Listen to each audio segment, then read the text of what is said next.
একসময় খামারিদের পদচারণায় মুখর থাকত সিরাজগঞ্জের উল্লাপাড়ার লাহেরী মোহনপুর দুগ্ধ শীতলীকরণ কেন্দ্র। এখন অনেকটাই হারিয়েছে সেই পুরনো জৌলস। ১৯৪৯ সালে প্রতিষ্ঠিত এই দুগ্ধ সংগ্রহ কেন্দ্রে একসময় ১০৮টি সমিতির আওতায় প্রায় ২০,০০০ খামারি প্রতিদিন সরবরাহ করতেন ১০,০০০ লিটার দুধ।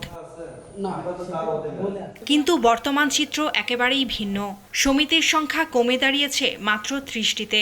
এসব সমিতির আওতায় রয়েছেন প্রায় ৯০০ খামারি, আর প্রতিদিন দুধ সংগ্রহ হচ্ছে মাত্র ৩,০০০ লিটার। খামারিদের অভিযোগ, গরুর খাবার, চিকিৎসা ও শ্রমিকের খরচ বেড়েছে কয়েক গুণ, কিন্তু সে তুলনায় বাড়েনি দুধের দাম।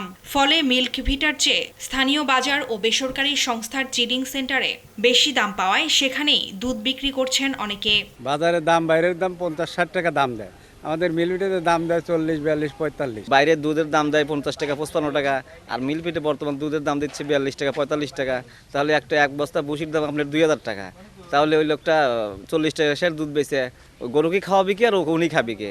মানে ভালো দুধ নিয়ে গেলে লাইন ধরে খাওয়া থাকা লাগে, আমাদের দুধের তাও মূল্য পাইলে। প্রায় ২ দশক আগেও লাহেরী মোহনপুর মিল্ক ভিটা ছিল প্রাণচাঞ্চল্যে ভরপুর।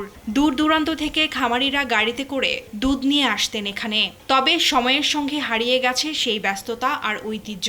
দুধের দাম কম, আর দুধ কেউ দেয়ও না, দুধের বাইরে দাম পেতেছে, বাইরে বেচতেছে। মিল্ক ভিটার সমিতির নেতারা বলছেন, দীর্ঘদিন সমিতির নির্বাচন না হওয়া এবং খামারিদের যথাযথ মূল্যায়ন না করায় প্রতিষ্ঠানটির প্রতি আগ্রহ হারাচ্ছেন অনেকেই। বিগত ১৭ বছর ধরে এই মিল ভিটায় কোনো নির্বাচন নাই, প্রতিনিধি নাই। এখানে সমবায়ের দুধের মূল্যায়ন পায় না, সমবায়ের সম্মান পায় না, এই জন্যে মূলত এখানে দুধ দেয় না। তবে মিল্ক ভিটা কর্তৃপক্ষের দাবি, মানহীন দুধ সরবরাহ করা হয় না, অথচ বাইরের বিভিন্ন চিলিং সেন্টারে এসব দুধও সরবরাহ করা হচ্ছে। এখানে ২ নম্বরের কোনো সুযোগ নাই, ভেজালের কোনো সুযোগ নাই। কোনো সমিতি থেকে যদি কোনো খারাপ দুধ আসে, সঙ্গে সঙ্গে এটা যদি আইডেন্টিফাই, তাকে আমরা এই সমিতি আমরা বন্ধ করে দিই। দুধের ন্যায্য দাম নিশ্চিত করা, খামারিদের সুযোগ সুবিধা বাড়ানো এবং মিল্ক ভিটার পুরনো প্রাণচাঞ্চল্য ফিরিয়ে আনতে কার্যকর উদ্যোগের দাবি জানিয়েছেন সংশ্লিষ্টরা।